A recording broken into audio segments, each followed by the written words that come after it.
Já de brincadeira, João capítulo 15, vamos à palavra. E eu quero, esse culto vai ser gravado? Esse vai ser gravado? É esse, né? Tá, vamos lá então. Eu quero compartilhar uma palavra com vocês nesse momento, eu quero falar a respeito, usando como tema, uma temporada de poda. É óbvio que essa mensagem aqui, ela está contida dentro de uma série de mensagens, e dentro da série de mensagens, promessas e processos, ela faz parte da quarta mensagem.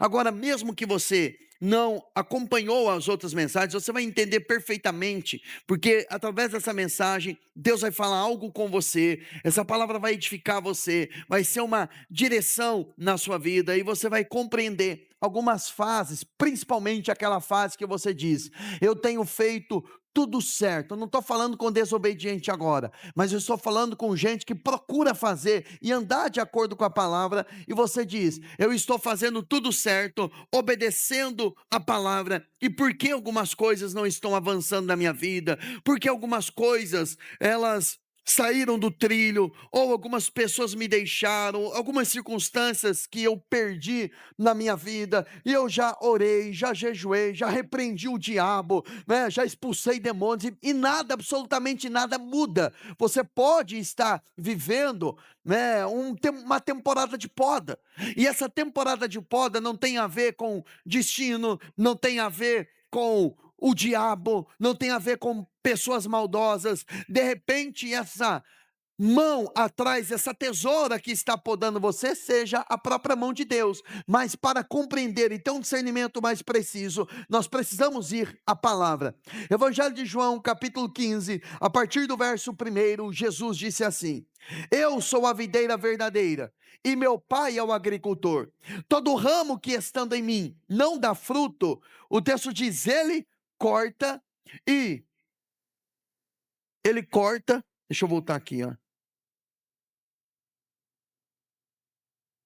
Eu fui mudar aqui, aí saiu do meu esboço. Eu vou ler do versículo 1 de novo. Eu sou a videira verdadeira e meu pai é o agricultor. Todo ramo que, estando em mim, não dá fruto, ele corta, e todo que dá fruto, ele poda. Quem é que ele poda? Aquele que dá fruto, para que dê mais fruto ainda. Vocês já estão limpos pela palavra que lhes tenho falado. Aqui ele já dá a dica de como ele poda. Ele poda pela palavra que vos tenho falado. Permaneçam em mim, e eu permanecerei em vocês. Nenhum ramo pode dar fruto por si mesmo, se não permanecer na videira. Vocês também não podem dar fruto se não permanecerem em mim. Eu sou a videira, vocês são os ramos. Se alguém permanecer em mim e eu nele, esse dará muito fruto. O objetivo sempre é dar muito fruto, pois sem mim vocês não podem fazer coisa alguma. Se alguém não permanecer em mim, será como o ramo que é jogado fora e seca. Tais ramos são apanhados, lançados ao fogo e queimados. Ou seja, ele já dá a sentença para aquele que não permanece. O 7, se vocês permanecerem em mim e as minhas palavras permanecerem em vocês, pedirão o que quiserem e lhes será concedido. Meu Pai é glorificado pelo fato de vocês darem muito fruto, e assim serão os meus discípulos. E é interessante que Jesus ele fala: vocês vão pedir o que vocês quiserem, só que no mesmo tempo ele fala sobre poda. A poda, ela vem eventualmente não naquele que não está dando fruto. A poda é para quem já está frutificando. E frutificar é o propósito de dar glórias a Deus. Ou seja, eu estou vivendo o que Deus tem para minha vida, eu estou desfrutando das bênçãos que Ele prometeu, mas isso não é para o meu bel prazer, isso é para trazer glória a Ele. O ápice da maturidade e de uma vida cristã abençoada, e no ápice da maturação, é glorificar a Deus. Não tem a ver comigo, tem a ver com Ele. A minha vida está apontando para Ele. Então Jesus, ele está dizendo de uma forma muito clara sobre permanecer nele. Quem permanece nele, ele também permanece nessa pessoa. Então é uma via de mão dupla. Eu permaneço nele e ele permanece em mim. Ele permanecendo em mim é por intermédio do seu Espírito. E o Espírito Santo, a Bíblia diz que ele nos lembrará de tudo que o Senhor falou. E quando ele nos lembra de tudo que Jesus falou, ele está nos ensinando também a manter a palavra de Deus dentro de nós. Porque ele disse: se vocês permanecerem em mim e as minhas palavras permanecerem em vocês, então vocês vão pedir o que vocês quiserem. Agora preste atenção nessa palavra, o que vocês quiserem. Ninguém vai pedir qualquer coisa se a palavra estiver dentro, porque você não vai pedir nada movido pelo seu interesse, pela sua cobiça, mas é debaixo de uma direção que vem pela palavra de Deus. Então a palavra dele permanece, e essa palavra sempre vai apontar para a glória de Deus, e eu vou orar de acordo com a palavra, de acordo com o propósito, para dar glórias a Deus, e a minha frutificação vai trazer glória a ele, ou seja, o resultado dele na minha vida. Agora, o que chama atenção é o galho que não dá fruto, ele corta, mas ele corta para ser jogado. Um galho, quando ele é tirado, um ramo, quando ele é tirado da videira, ele seca e ele não presta para nada, a não ser para ser jogado ou ser queimado. Agora, quem dá fruto, depois de um tempo de frutificação, ele vem com uma temporada de poda. A poda não é para destruir, a poda é para preparar para uma nova fase, para uma nova estação de uma maior frutificação. É quando as coisas começam a convergir em nosso favor, é quando as promessas de Deus, elas começam a ser cumpridas, e nós vivemos como o Salmo 126, vivemos como aqueles que sonham, porque nós não sabemos se é um sonho, se é uma realidade, de tamanha grandeza do cumprimento das promessas de Deus. Agora, a gente precisa entender também o que significa essa poda. E essa poda, ela também é chamada na Bíblia, é que nós não gostamos muito dessas palavras. Um tempo de disciplina, um tempo de castigo. Mas será que Deus sendo bom, ele castiga? Será que Deus sendo bom, ele repreende? Ele disciplina? Como saber se eu estou debaixo de uma disciplina ou estou debaixo de um ataque, de uma ação maligna? Eu preciso ler um texto complementar com vocês, lá em Hebreus, capítulo de número 12, a partir do verso de número 5, o escritor aos Hebreus está escrevendo com os hebreus, os crentes, né, obviamente, e ele vai dando algumas instruções da forma como o pai trabalha. Veja que ele vai usar muita expressão pai aqui. Por quê? Porque ele está trabalhando com gente que entendeu que não é apenas servo de Deus, mas que é filho, e eu e você somos filhos de Deus, amém, irmãos? Agora o verso 5, ele diz assim: vocês se esqueceram da palavra de ânimo, olha só, palavra de ânimo, que ele lhes dirige como a filhos. Meu filho, não despreze a disciplina do Senhor, nem se magoe com a sua repreensão, pois o Senhor disciplina a quem ama e castiga a todo aquele a quem aceita como filho.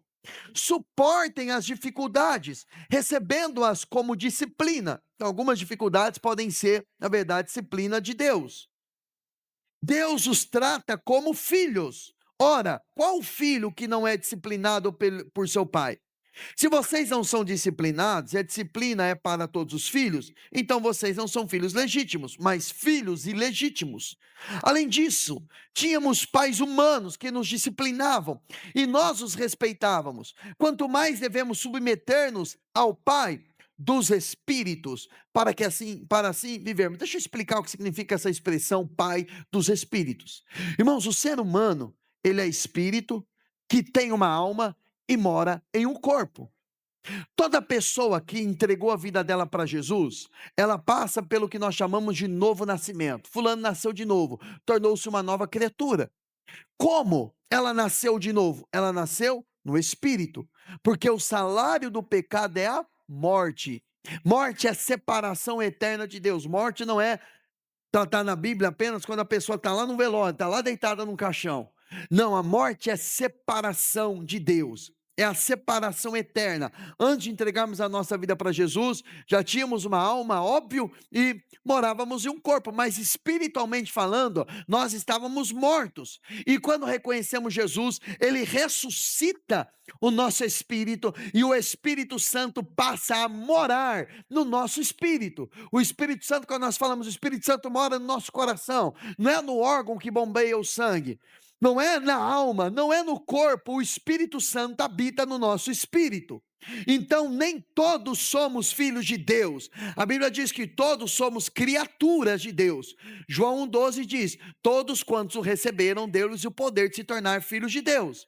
Quem nasce da água e do Espírito é espírito, ou seja, é espiritual. Então aqui ele é pai dos espíritos. Então ele é pai daqueles que nasceram de novo. Ficou claro, irmãos? Amém? Amém? Então, às vezes a pessoa pensa, é pai do espírito lá. Não, é o pai daqueles que nasceram de novo. É isso que o texto está dizendo, para assim vivermos. Aí o 10, nossos pais nos disciplinavam por curto período, segundo lhes parecia melhor, mas Deus nos disciplina. Como eu não gosto disso, né? Deus nos disciplina para o nosso bem. A disciplina tem o caráter de nos beneficiar, para que participemos da sua santidade. Nenhuma disciplina parece ser motivo de alegria no momento, mas sim de tristeza. Mais tarde, porém, produz fruto de justiça e paz, mas é mais tarde isso, para que aqueles que por ela foram exercitados. Irmãos, a promessa, ela sempre vai apontar para o destino, o processo vai formar o caráter, essa é a tônica da nossa mensagem, nessa série de mensagens. A poda vai remover aquilo que parece aquilo que impede uma frutificação ainda maior. Nas últimas semanas, nós aprendemos que Deus trabalha por processo. Eu vou dar uma rápida recapitulada.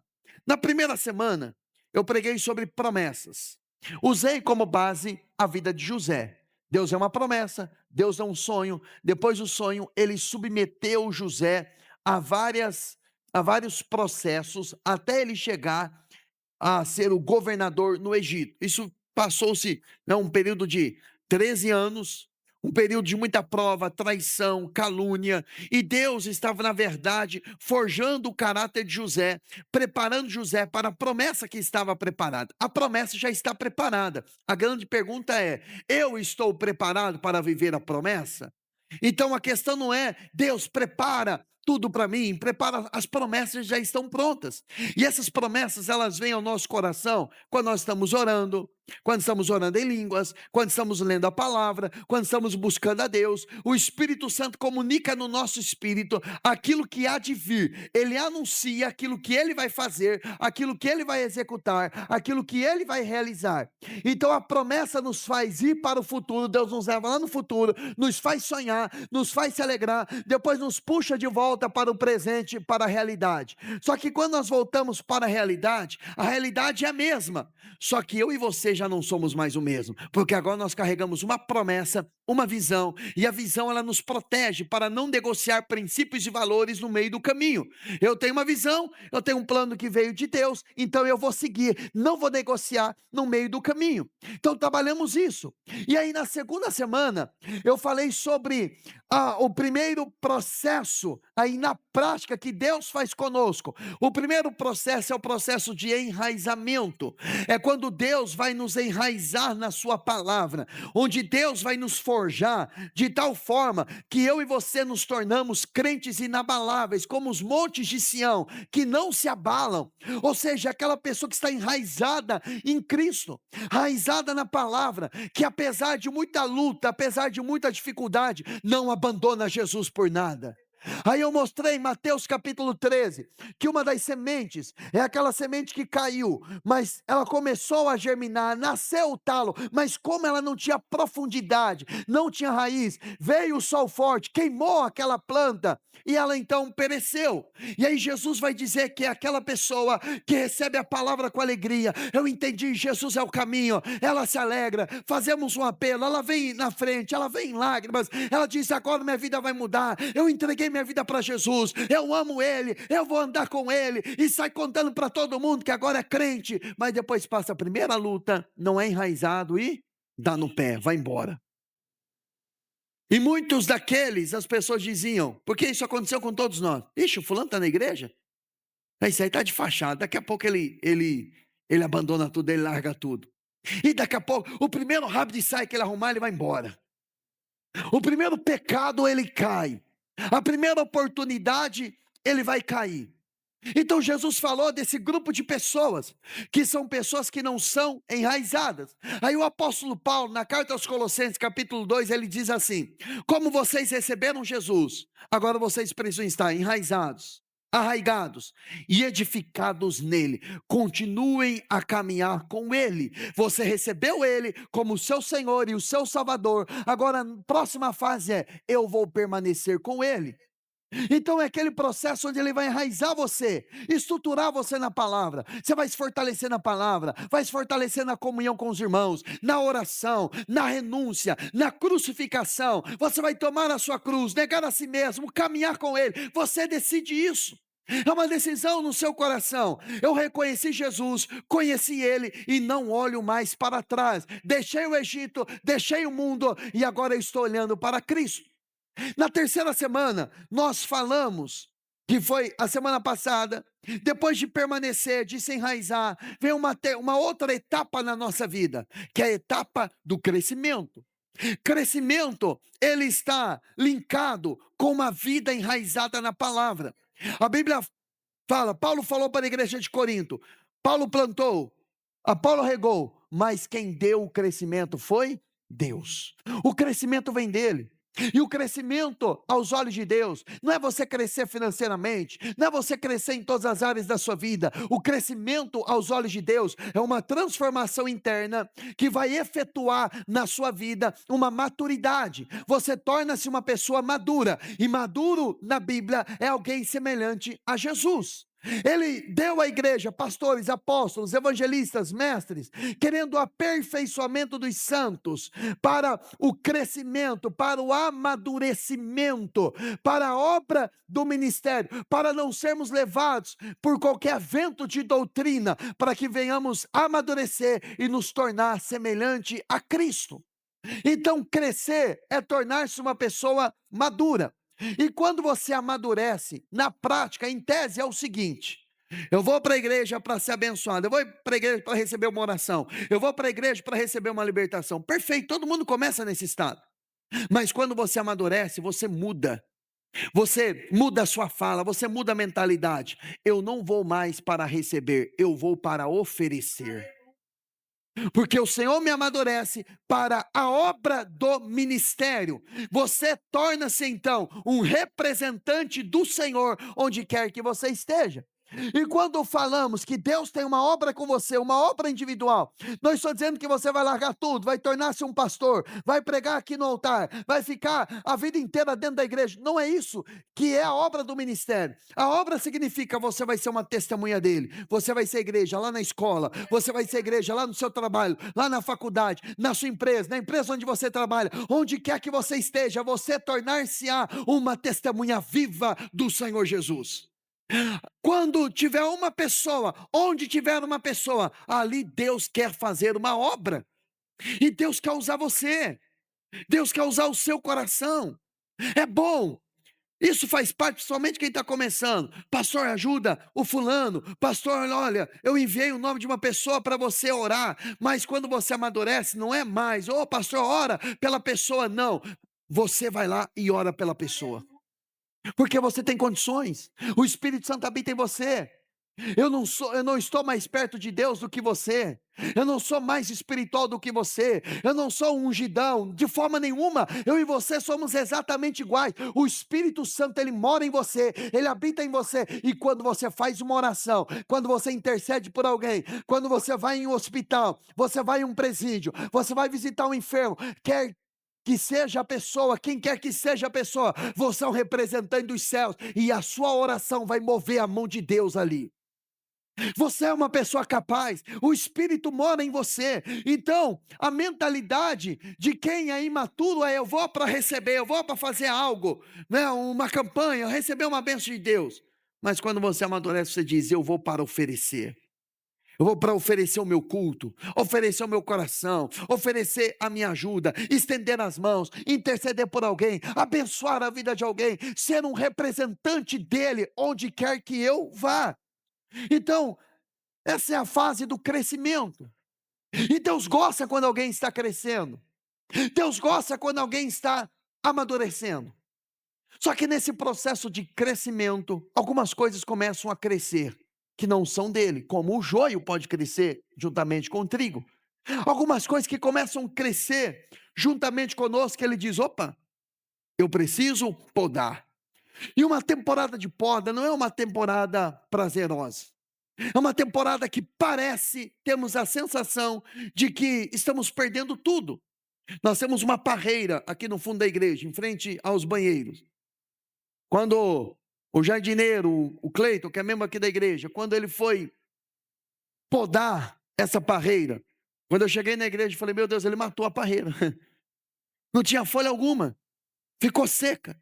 Aquilo que fazia uma sombra gostosa aqui no fundo, de repente, o sol começou a bater direto.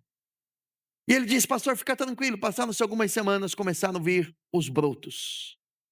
Começaram a nascer as uvas. E deixa eu abrir um parênteses aqui. Você que fica pegando uva verde na igreja. Para com isso, vai nascer uma berruga na sua mão. Estou brincando, né? Minha mãe fala berruga, né? É verruga. Não vai nascer nada, não estou brincando. Então os irmãozinhos ficam futucando ali as uvas verdes. Deixa a bendita amadurecer, né? Deixa ela ficar roxinha ali. Mas voltando aqui agora. Depois vem um tempo de frutificação. Porque a poda, ela vem anunciar um novo tempo, uma nova fase. Nós crescemos e quando Deus enxerga alguém crescendo, Ele precisa podar.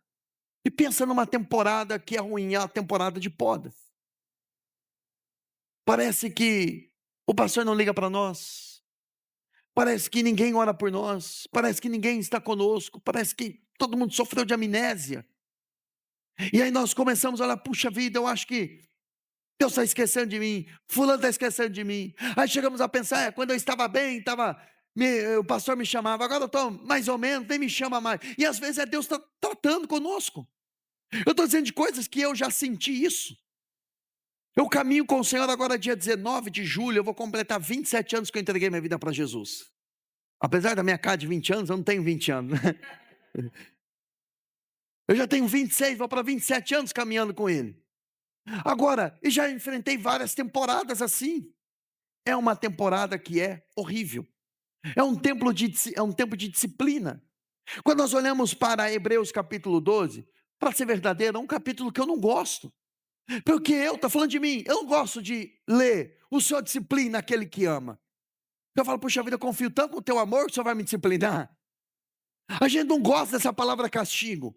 Para alguns pregadores, parece que não cabe na teologia da graça a palavra castigo, como se castigo fosse algo do Antigo Testamento, da Antiga Aliança, como se Deus tivesse mudado. Agora Ele liberou geral, pode bagunçar, que não tem disciplina, e não é bem assim. Porque Ele disciplina aquele que Ele ama. Só que a forma como eu e você devemos enfrentar os sofrimentos, uma temporada de poda na nossa vida, é acreditando que o que Ele está fazendo é para o nosso bem. Agora, a grande cartada do diabo é fazer você se voltar contra Deus. É quando vem uma temporada de poda, que ele está podando uma amizade, ele está tirando alguém da sua vida, ele está removendo algumas coisas.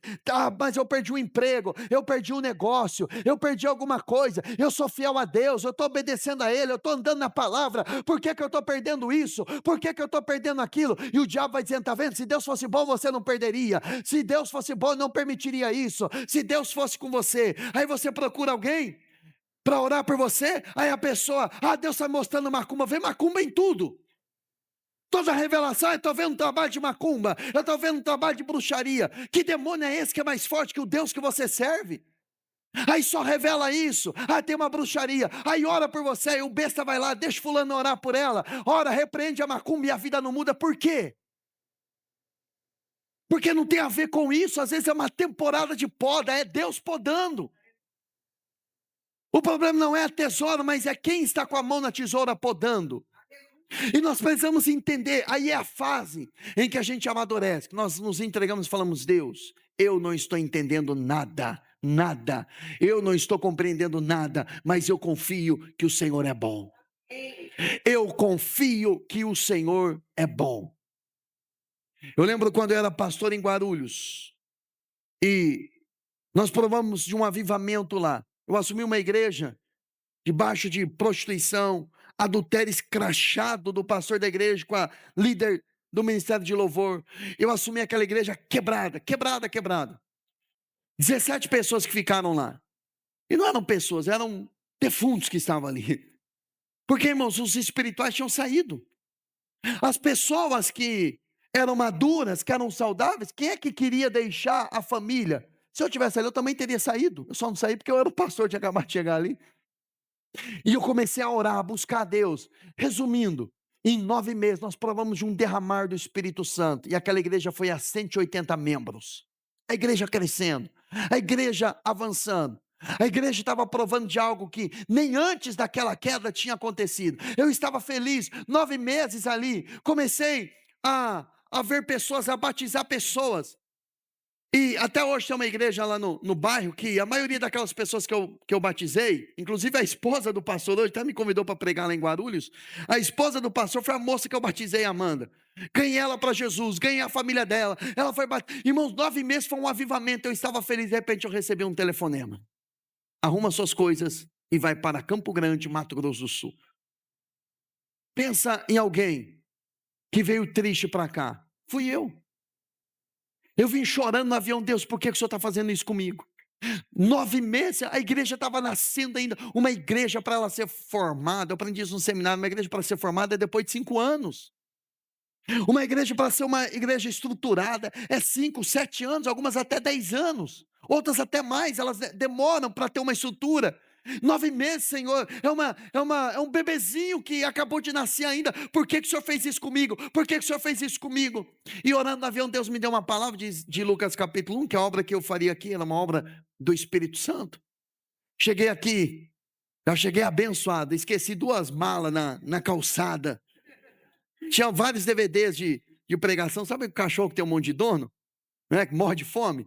Foram 4 carros para me buscar, para levar para o aeroporto, para despedir de amigos, né? Eu deixei 3 malas, eu deixei em cima da calçada e confiei que um tinha pegado, outro confiou que o outro tinha pegado, e aí ou eu perdi o voo, eu voltava para buscar as malas. Eu falei: volta vocês para buscar as malas, eu vou, ou não vou. E, resumindo, perdeu as malas. Mas eu aqui tinha 1 ano de pregação, eu tinha uns DVDs, assim, um falecido DVD, lembra, né? Eu tinha uns DVDs de várias mensagens, daí perdi. Mas enfim. E cheguei aqui em Campo Grande, só com uma mala nas costas. Hoje eu tenho uma mala e mais 3 malinhas, né? Minha esposa e mais 3 filhos. Mas eu cheguei assim em Campo Grande. Não cheguei feliz, não cheguei dando glória a Deus. Eu cheguei questionando: Deus, por que o Senhor me enviou para cá? O que é que o Senhor tem para a minha vida? A única coisa que eu lembrava é que em 2009 Deus tinha me dado uma palavra que Ele me tiraria de outro estado. Mas assim, Deus, desse jeito? Deixa a igreja crescer primeiro. Só que Deus queria não trabalhar com a igreja, Deus queria trabalhar comigo. Tinha algumas coisas dentro do meu coração que ainda não estavam acertadas. Uma temporada de poda. E quando eu chego aqui em Campo Grande, também peguei uma outra igreja. Eu conheci o Everton lá, fiz o casamento dele, a Juliana, glória a Deus. Mas penso um trabalho difícil. Mas enfim, eu não entendi na época, eu não compreendia, mas fazia parte do processo até chegar 2019 e iniciarmos a igreja que é a Justiça e Paz, que aqui é a vontade de Deus para a minha vida. Então, foram vários processos, e você deve olhar para a sua vida e ver também algumas coisas que aconteceram. Uma pessoa que se foi. Agora, quando Jesus está falando sobre a videira, Ele está dizendo o seguinte: eu sou a videira, e eu e você, no caso, nós precisamos ser os ramos que está ligado nele. E o Pai é o agricultor.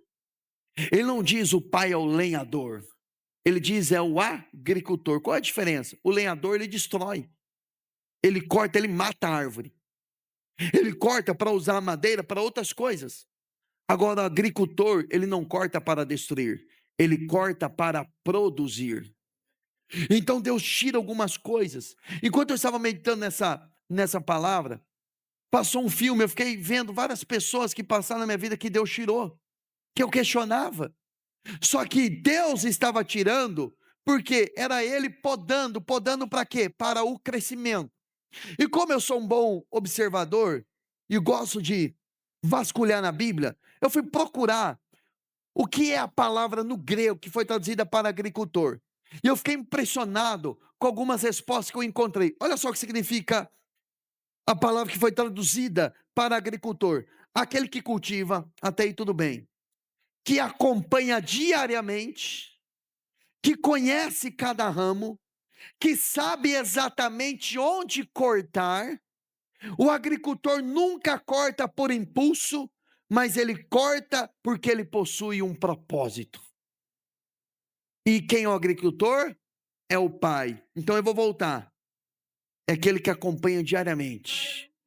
Ele podou, mas ele está te acompanhando. Ele é aquele que conhece cada ramo. Ele conhece você. Quando o rapaz que cortou aqui a parreira no fundo da igreja, ele disse para mim: pastor, fica tranquilo, o senhor vai ver daqui a pouco. Os ramos vão vir fortes.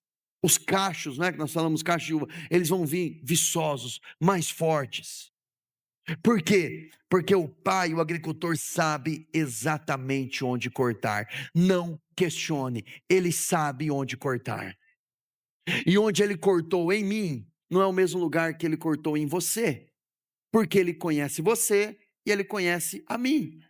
Então, quando ele cortou uma amizade, ele sabia o que aquela amizade ia fazer contra mim, ou também, não quero ser um bom mocinho não, ou o que eu ia fazer de ruim para aquela amizade, para aquela pessoa. Então ele sabe onde cortar. Ele sabe por que que ele cortou aquele emprego. Ele sabe por que cortou você daquela igreja. Ele sabe por que cortou você daquele ministério. Ele sabe o porquê que ele cortou. Não tente ligar aquilo que o pai cortou.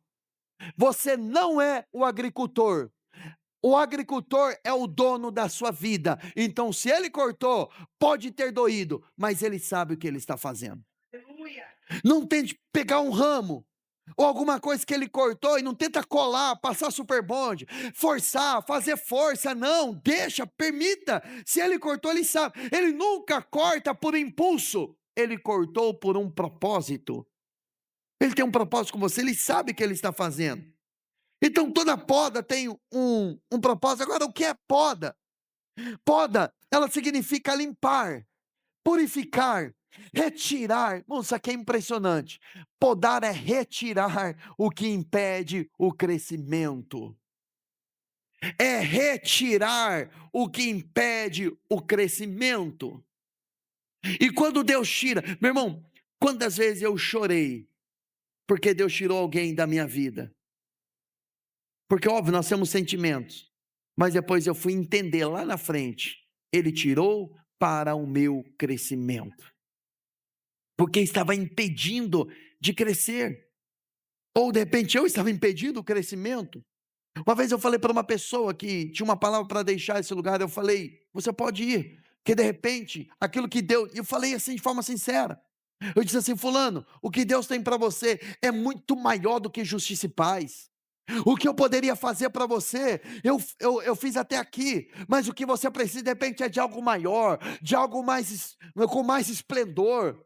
Você tem toda a liberdade, pode ir, porque faz parte. Só que perder assim dói, mas faz parte. Agora, podar significa remover aquilo que consome energia sem produzir fruto. Tem gente que Deus tirou da sua vida, porque era gente que era igual um sanguessuga. Está na Bíblia, tá? Livro de Provérbios fala que a sanguessuga tem uma filha, a Dada. Sabe aquela gente que só vem, me dá, me dá, me dá, e suga você, e vai sugando, e vai sugando, e vai sugando, e vai sugando, e vai sugando, e vai sugando. Ela nunca dá nada. Aí Deus vem e poda. Só que geralmente essa pessoa, ela não vai sair falando bem de você. Porque filho de sanguessuga não tem gratidão, ele só quer sugar. Ele quer sugar, não tem unidade, não tem comunidade, não tem voluntariedade. Só tem me dá, me dá, me dá, me dá. Quando você fecha a torneira, ele mete o pé no seu traseiro porque não tem aliança com você. Ele tem aliança com aquilo que você pode oferecer. Então ele remove aquilo que vai consumir energia sem produzir fruto. Porque é uma via de mão dupla. Eu tenho o que oferecer, mas você também tem o que oferecer. E assim nós caminhamos. É dessa forma. É igual um casamento, quando só um quer sugar. Quando uma pessoa, eu digo sempre quando eu vou ministrar um casamento, quando a pessoa casa para ser feliz, ela casa para separar. Casou para ser feliz, vai separar.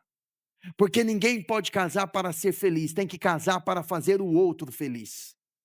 Porque se você casa para ser feliz, você vai sugar, vai ser um carente que vai sugar, e depois vai chutar fora. Por quê? Porque só me dá problema. Então, Deus retira aquilo que está roubando energia e não produz fruto. Na agricultura, a poda nunca significa destruição, significa preparação para uma outra temporada. Então você tem que visualizar. Tem um tempo de temporada, está doendo, pastor, mas visualize a próxima temporada. Visualize a próxima temporada, que é uma temporada de frutificação. O agricultor, ele remove galhos secos, galhos doentes, brotos que são ladrões, só suga, mas não resolve nada. Eu ganhei do Clebson aqui da igreja, eu ganhei uma macieira. Ele foi para o sul, ele voltou de lá e trouxe uma macieira. Pé de maçã, nunca tinha visto, né? E pensa em alguém que gosta de maçã. Aí plantamos um vaso lá, plantamos não, né? Minha esposa plantou, né? Porque eu não presto para plantar nada. Aí ela plantou lá no fundo, e de repente começou a nascer um brotinho verde. Eu comecei a apreciar ele. Falei, puxa vida, vai sair um outro, de repente eu tiro daqui e coloco no outro vaso. E aí quando vai o jardineiro, ele falou, pastor, arranca isso aí, senão vai matar a sua macieira. Eu falei, mas tá tão bonitinho aqui, tá crescendo. Ele falou, mas vai sugar, isso tá roubando, isso é um ladrão de energia. Olha para a folha. E foi no período frio, e eu não estava entendendo. Eu falei, mas um frio, a macieira não é lá do sul, agora no frio está suportando frio, como uma coisa não está fechando o ciclo aqui. Ele disse, arranca esse broto. Fui lá, tirei aquele broto, e ela voltou a ficar viçosa novamente, porque era um ladrão. Então tire aquilo que está roubando você, excesso de folha, ramos que impedem a luz. Por quê? Porque a planta possui energia limitada. Quanto mais galhos desnecessários, menos fruto. Você sabia que você é limitado? Fala para o seu irmão, você é limitado.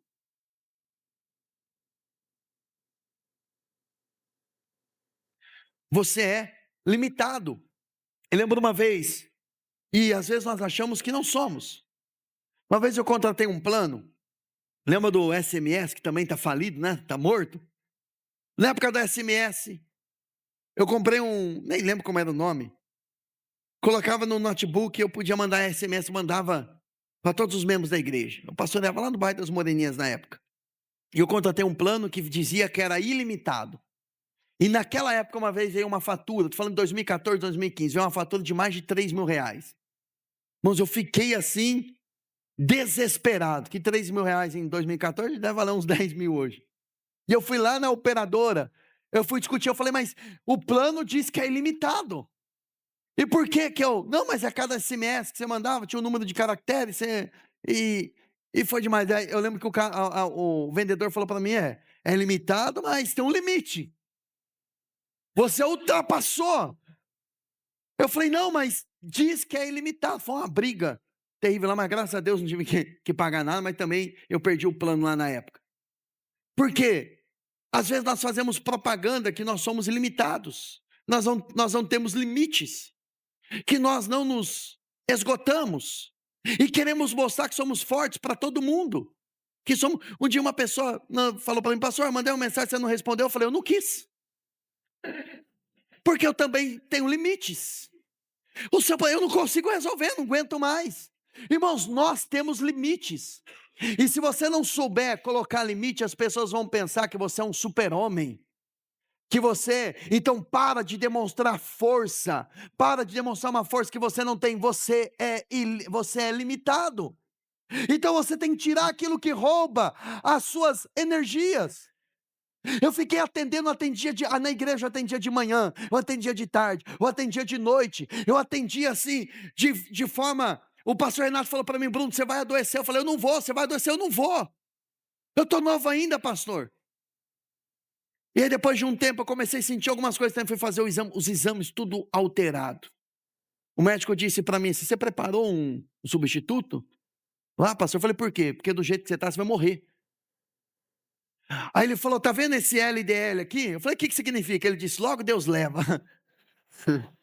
Falei: "Tá bom, eu entendi.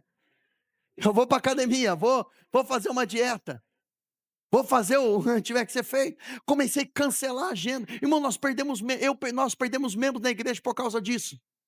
Só que ou eu dava atenção e adoecia, ou eu dizia: "Deus, a obra é do Senhor. Eu tenho limites, eu tenho limites." A minha esposa um dia chegou em mim e falou assim: "Bruno, você tem limites e você está trocando a família pela igreja."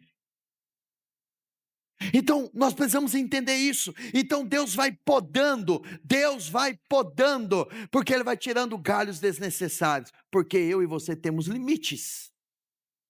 Quem poda é o agricultor, não o lenhador. Já expliquei, porque o lenhador corta para destruir, o agricultor corta para produzir. A poda é sinal do cuidado de Deus. A poda não é rejeição de Deus.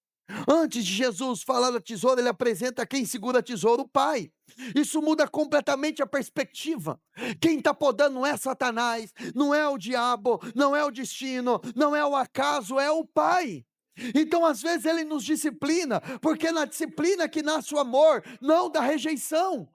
Então, se Ele está disciplinando e você entendeu que Ele é seu Pai, você não se sentirá rejeição, você está livre do espírito da orfandade, porque você tem um Pai. A rejeição não pode fazer parte mais do seu coração. Rejeição é a síndrome de quem é órfão.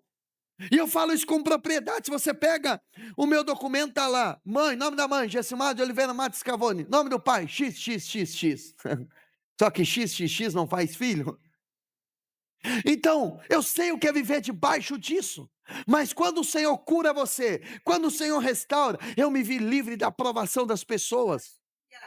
Então não corro mais atrás de bênçãos. Eu entendi que eu tenho um pai e ele cuida de mim. Não tenho mais a rejeição. E você pode olhar na prática o que ele fez com alguns homens. Abraão abençoado com um filho. Deus chama ele para uma conversa e fala: o negócio é o seguinte, vem cá, Abraão, está vendo o seu filho, aquele que você ama? Sim, o Isaac. Esse mesmo. Pega ele e oferece em holocausto para mim no Monte Moriá. Ele poderia pensar o seguinte: Deus quer matar meu filho, Deus quer me destruir. Mas ele pega o seu filho, está subindo o monte, o Isaac chega nele e fala assim: pai, está aqui o cutelo, está aqui a lenha, está aqui o fogo. Cadê o sacrifício? Deus não vai se agradar se não tiver sacrifício. E Abraão profetiza a vinda de Jesus, dizendo: Deus proverá para si o cordeiro. E quando João Batista, anunciando Jesus está vindo para ser batizado, ele diz: esse é o Cordeiro de Deus, que tira o pecado do mundo. Abraão poderia imaginar: Deus quer me destruir, Deus quer me matar, mas Deus estava usando ele para profetizar a vinda do Cordeiro de Deus, que era Deus que iria prover para tirar o pecado do mundo. Ele estava falando de Jesus, ele estava imitando Deus. O que Deus faria lá na frente, entregando o próprio filho. Jó poderia dizer: olha, eu estou sendo destruído, Deus está acabando com a minha vida. Mas ele disse no final, que ele passou toda aquela tragédia, ele chegou diante de Deus e diz: antes eu apenas ouvia falar do Senhor, agora os meus olhos te veem, eu me arrependo no pó e na cinza. Porque antes de tudo que ele passou, ele apenas ouviu falar sobre Deus, mas toda aquela tragédia, a Bíblia fala em Naum, se não me falha a memória, que Deus tem um caminho na tormenta. Então até mesmo na tormenta, Deus tem um caminho, Deus tem um caminho. José, cada perda que José teve, a túnica, a família, a liberdade, o reconhecimento, ele perdeu tudo, mas na verdade era Deus podando, preparando ele para governar no Egito. Eu fico imaginando quando Pedro, ao falar com Jesus, Jesus diz o seguinte: Pedro, Satanás pediu para passar você na peneira. Pensa num texto que não entra muito na minha cabeça. Como é que Jesus fala para Pedro: Pedro, Satanás pediu para peneirar você? Eu fico imaginando Pedro dizendo assim: Senhor, ainda bem que ele falou direto contigo, Eu estou caminhando, o senhor lembra que eu deixei tudo, deixei minha empresa, deixei barco, deixei rede, eu estou 3 anos caminhando com o Senhor, e o Senhor mesmo nos ensinou na oração do Pai Nosso para nos livrar de todo mal. Então certamente o Senhor deve ter falado para Satanás: no meu amigo você não toca. Jesus falou: negativo. Eu disse para ele: pode peneirar, pode passar Pedro na peneira. E ainda tem mais, ele falou para Pedro: quando você se converter, você vai fortalecer os teus irmãos. Além dele permitir Satanás peneirar Pedro, ele ainda diz na cara de Pedro que Pedro não era convertido, mesmo caminhando 3 anos com ele. Meu irmão, por que ele permite isso? John Wesley, ele disse: até o diabo é o diabo de Deus. Porque Deus permite algumas ações dele para o seu próprio propósito. Às vezes nós não entendemos. Então nem toda perca significa abandono, às vezes significa preparação para a próxima fase. E Pedro depois, quando ele é cheio do Espírito Santo em Atos capítulo 2, ele se levanta, dá de dedo nas autoridades e diz assim: convém mais obedecer a Deus do que a vocês. Ainda que vocês ameacem me bater, ainda que vocês nos ameacem, nós não podemos parar de falar no nome de Jesus. Ou seja, ele cheio do Espírito Santo, tornou-se uma pessoa corajosa. A poda remove o excesso. Quando nós olhamos para Marta, por exemplo, a Marta tinha excesso na vida dela. Qual era o excesso? Serviço.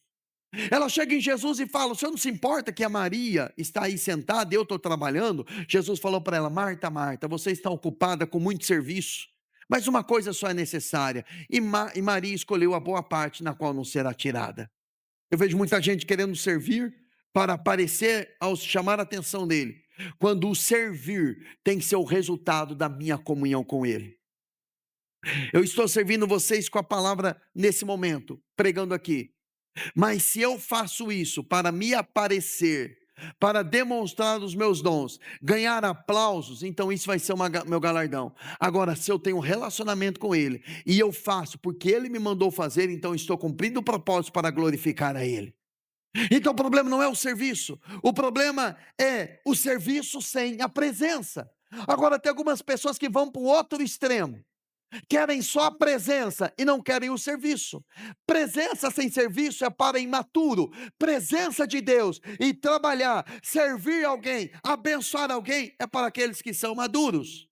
Então prepare-se que Deus vai tirar alguns apoios, como ele fez com Gideão. Gideão, você é forte, você é valente, vai libertar o meu povo. Ah, tá bom, eu tenho 32 mil soldados aqui. Ele falou: negativo.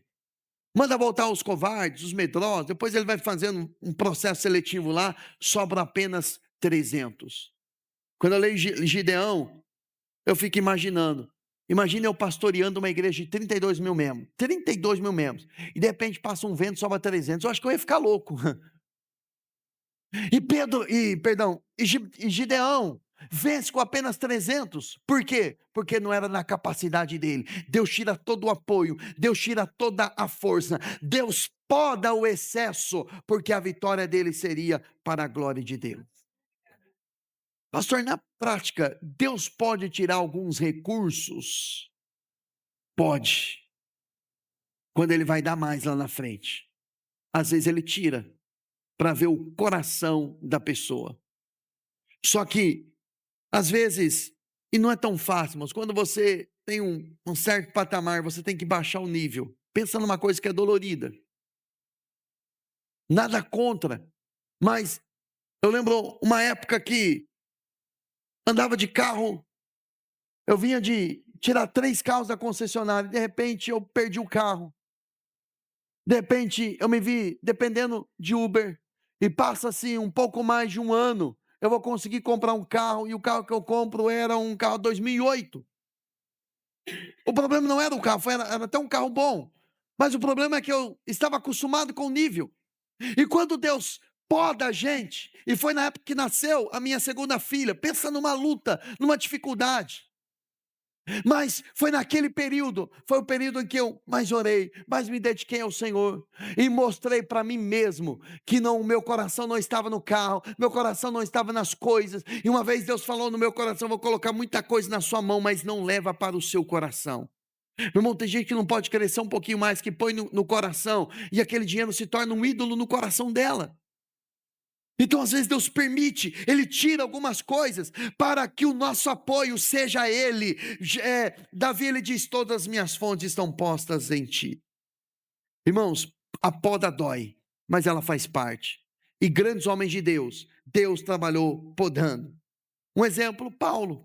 Paulo chega diante de Jesus e fala: Senhor, tem um espinho na minha carne, um mensageiro de Satanás, um filho do diabo, um filho do inferno, que está me esbofeteando, que está me perseguindo.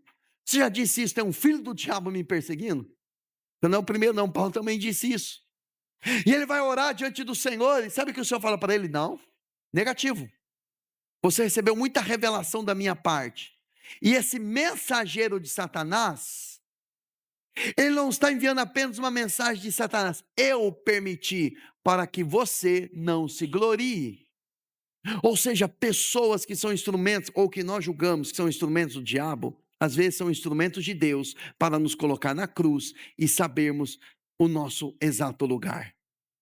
Então, às vezes, Deus permite algumas pessoas. Deus permite algumas pessoas. Uma vez, conversando com uma mesa com o pastor Juscelio, ele disse o seguinte, que uma mensagem, deu uma mensagem poderosa assim, tinha milhares de curtidas. A gente estava numa mesa, logo quando nós estamos iniciando aqui, e Deus usou muito ele para ministrar palavras específicas na minha vida, e de coisas que estamos vivendo hoje. E ele disse assim, aquelas pessoas não foram instrumento do diabo, que colocaram um dedinho aqui, não gostaram, que falaram mal. Aquelas pessoas são instrumento de Deus para mostrar que eu sou humano ainda e eu dependo dele, que é tudo para a glória dele. Então, às vezes, alguém que está lhe perseguindo e você diz: Senhor, tira o fulano do meu caminho. Ele tira quem ele quer, não quem você pede. Ele tira quem ele quer. Grave isso. Não quem você pede. Irmãos, eu estou pregando isso, mas eu odeio essa frase. Porque falar isso é bonito, mas viver isso, não, porque algumas pessoas que nós não gostaríamos, Deus tirou. E não posso falar, né? Tem criança na sala, vamos dizer assim, tem maturo na sala. Mas enfim, Deus tira quem Ele quer. Pode ficar tranquilo, não é ninguém na sala não, tá? Não ficar um olhando assim pro outro, será que é você? Será que é? Parece igual Jesus, quando ele disse assim: um de vocês vão me trair. Aí ficou os discípulos: é você, é você, é você, é você. Voltando aqui. Então, às vezes Deus permite algumas situações, mas o mais interessante é que Deus poda para preparar para uma nova estação. E eu estou vendo uma nova estação chegando, uma estação de frutificação, uma estação de frutos mais viçosos, de frutos mais fortes, vendo uma estação da grandeza de Deus, das operações de Deus, e nós vamos viver esse novo tempo. Então permaneça nele, aguente firme, segure, não desanime, passe por esse tempo de poda, vai vir um tempo de frutificação na sua vida. E na semana que vem nós falaremos sobre essa parte da frutificação.